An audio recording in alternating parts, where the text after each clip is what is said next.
Hey everyone, and welcome back to the English podcast with Mandy and Mark.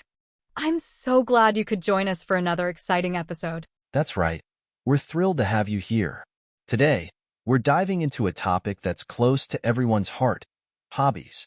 We'll be exploring different ways to express yourselves when talking about the things you're passionate about. Whether you're an avid reader, a sports enthusiast, or a master chef in the making, being able to share your hobbies in English can really enrich your conversations. Stick around till the end for some interactive exercises where you can test your understanding and practice using these new phrases. We're looking forward to seeing your answers in the comments section. Absolutely. We'll be covering some really useful vocabulary and expressions you can use to talk about your hobbies with confidence. So, let's get started. You know, Mark, I find that talking about hobbies is a great way to break the ice and connect with people, especially in a new environment. I completely agree. It's a fantastic way to find common ground and spark interesting conversations. For instance, I recently discovered a colleague is a fellow photography enthusiast, and we ended up chatting for ages about our favorite cameras and techniques. That's wonderful. It's amazing how shared interests can bring people together. I've always found that talking about hobbies helps me relax and feel more comfortable in social situations. What are some of your favorite hobbies, Mark? Besides photography, of course. Well, when I'm not behind the lens, I love to unwind with a good book. I'm a big fan of historical fiction and biographies, as they transport me to different times and allow me to learn about fascinating individuals. That sounds really interesting. I can see how immersing yourself in a good book can be incredibly relaxing. I personally find solace in painting. There's something incredibly therapeutic about expressing myself through colors and brushstrokes. Painting? That's impressive. Do you have a particular style you enjoy or any artists who inspire you? I'm drawn to watercolors and acrylics, and I find inspiration in the works of Impressionist painters like Monet and Renoir. Their use of light and color is simply mesmerizing. Do you dabble in any art forms yourself? I wouldn't call myself an artist, but I enjoy sketching in my spare time. It helps me relax and focus my mind. But speaking of hobbies, you mentioned you find solace in painting. What does that mean to you? For me, finding solace in painting means finding a sense of peace and escape in the act of creation. When I paint, I can let go of any stress or worries and fully immerse myself in the process. I can definitely relate to that. It's like entering a different state of mind where you can simply be present and enjoy the moment. Exactly.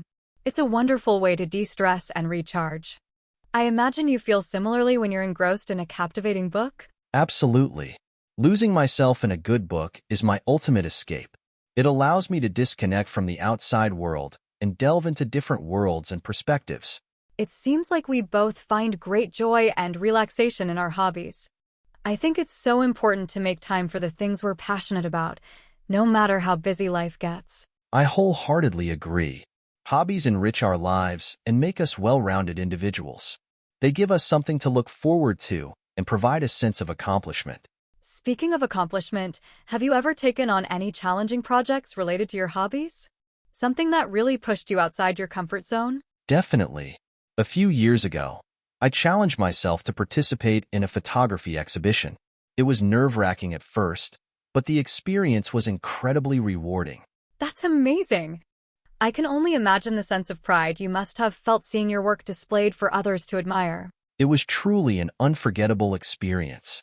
It's moments like those that make pursuing our passions so worthwhile. Couldn't agree more. Now, let's delve into some of the vocabulary and phrases we use today to help our listeners express themselves confidently when talking about their own hobbies. That was a great conversation about hobbies, Mark. For those of you listening, we've used some key vocabulary and phrases that you can use to talk about your own passions. Make sure to take notes so you can use these in your own conversations. Mark, why don't you start us off with our first word? Great idea, Mandy. Our first word is enthusiast. An enthusiast is someone who is very interested in and excited about something. For example, in our conversation, I mentioned that I discovered a colleague is a photography enthusiast. It means they are passionate about photography. That's right. It's a great word to use when you want to describe someone who is really into a particular hobby or interest. Next up, we have common ground. Mark, can you explain this one? Of course, common ground refers to shared interests, beliefs, or experiences between two or more people. For example, we might say that two people who both enjoy hiking have found common ground in their love for the outdoors. That's a great explanation. Now, let's move on to break the ice. This idiom is very useful in social situations. It sure is.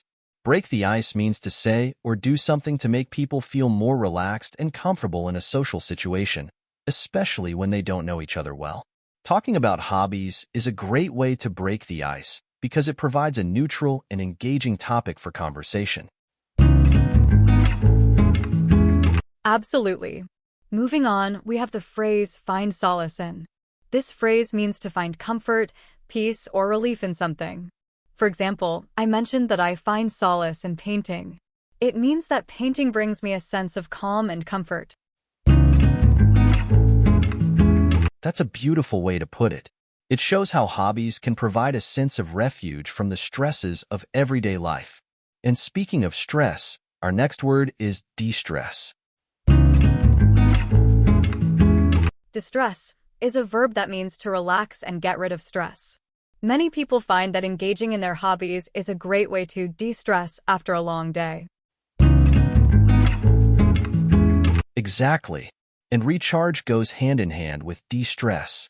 Recharge means to regain energy or enthusiasm, often after a period of rest or relaxation. That's right. Hobbies can be a fantastic way to recharge our batteries and feel refreshed. Next, we have the word engrossed. To be engrossed in something means to be completely absorbed or engaged in it. For example, you might say that you were so engrossed in a book that you lost track of time. Excellent. And last but not least, we have worthwhile. Worthwhile means something that is valuable, important, or rewarding enough to justify the time, money, or effort that you spend on it. We often use this adjective to describe activities or experiences that we find fulfilling, such as pursuing our hobbies. Now that we've covered some useful vocabulary, let's move on to some exercises to test your understanding. Remember to answer these questions in the comments below. We love reading your responses and seeing how you're progressing. Ready for the first question, Mark? Absolutely. Here's an easy one to start. What hobby did I mention I share with a colleague? Okay, that was an easy one. Next question, what does it mean to find solace in something? Good one. Let's see. How about this? What activity did I say I challenged myself with a few years ago? Great question. And for our final question, what are some hobbies that you find worthwhile and why? We'd love to hear about your passions and what brings you joy. Well, that was a great conversation about hobbies. We discussed how talking about hobbies can help you connect with others, shared some vocabulary and phrases related to hobbies, and even talked about the importance of finding hobbies that bring us joy and fulfillment. Remember, being able to talk about your hobbies in English can be a great way to enhance your conversational skills, build connections with others, and express your unique personality. Don't be afraid to share your passions with the world. And that's a wrap on another episode of the English Podcast with Mandy and Mark. Thanks for joining us on this exploration of hobbies. We hope you found it informative and engaging. Don't forget to like, subscribe, and hit the notification bell so you never miss an episode. And be sure to leave us a comment below. We love hearing from you and getting your feedback. Until next time, happy learning!